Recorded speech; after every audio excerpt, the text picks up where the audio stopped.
One and all, and welcome back to another review. And tonight, I'm going to be talking about Drive, directed by Nicholas Winding Refn, starring Ryan Gosling, Carey Mulligan, Bryan Cranston, Christina Hendricks, Ron Pearlman, Oscar Isaacs, and Albert Brooks.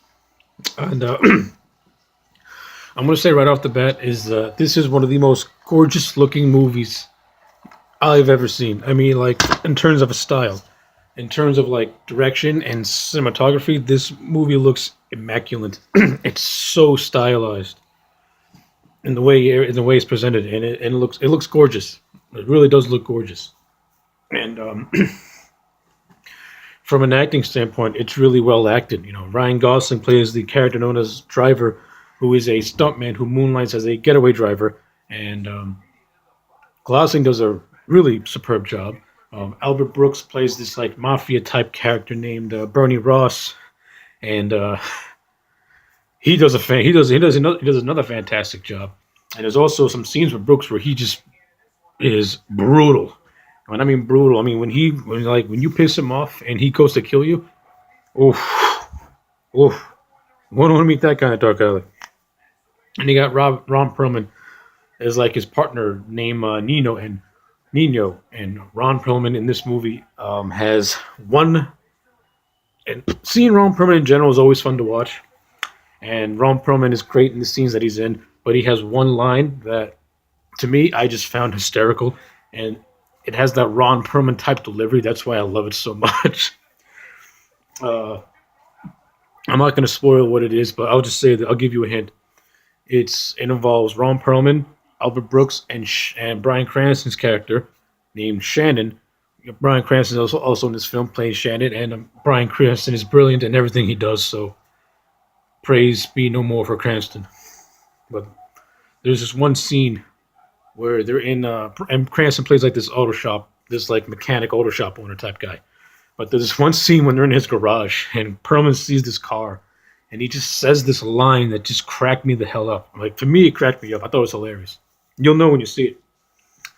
And of course, you got Carey Mulligan, who plays like the love interest of the film for Brian Gosling, and she does an incredible job too. And this is actually the first thing I've ever seen Carey in, and she impressed the hell out of me. You also have Oscar Isaacs, who plays her ex convict husband.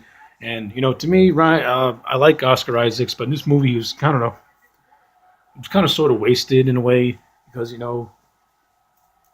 I mean, you see him, and then for a couple of scenes later, his character is gone. But for the time he did have, he pulled in a good job. This movie also has Christina Hendricks, and she was completely wasted. Though she does have one cool scene in the bathroom, and I'm not, and it's oh, I'm gonna say it. She's in the bathroom, and then this fucking guy comes in and just shoots her head clean off. It is so stylized, gory awesomeness. It's almost like the precursor to Deadpool in a way, in terms of its stylized violence. And the way that shot was just immaculate. Was incredible because you see her head just split right open and brains pop out. Look gorgeously gory. Violence in this movie is extremely violent, but don't let people fool you because the violence doesn't really happen until like the midway point of the film. Throughout the course of the movie, it's just pretty much slow building tension between all the characters and the development of the story of the and development of the storyline, which is like which pretty much the overall gist of the storyline is uh, pretty much when Oscar Isaac returns, he has to pay protection money to those who protected him while he's in prison. He enlists the help of Ryan Gosling's character. The whole thing goes awry, and pretty much that's when Gosling sets out to take these guys out because they threatened to go after, the love and Irene, played by Carey Mulligan, who's the wife of Oscar Isaacs, and her son, and pretty much the driver has to, is going to protect them. That's the overall gist of the story. That's like a broad stroke of the story. I'm not going to get into more detail. That's my train of thought. Give me 1 second. I can't remember where I was. It'll come back to me. Anyway, uh, but yeah, the violence in this. So like the violence doesn't happen to like I said, near the midway point of the movie, which is in a way good. Um, it just enhances the movie even more, makes it even more enjoyable to me.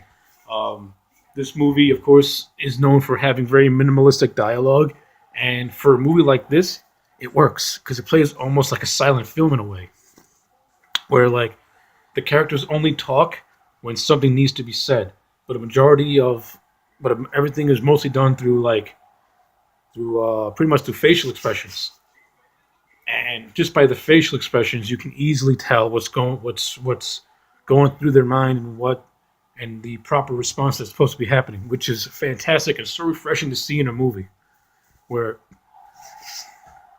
you don't have to rely too heavily on dialogue. I mean, not every movie needs to have heavy dialogue use, so, like with the exception of Quentin Tarantino, but that's Quentin Tarantino, and we're not going to talk about that. But for a movie like this, the minimalistic dialogue, it works to a T.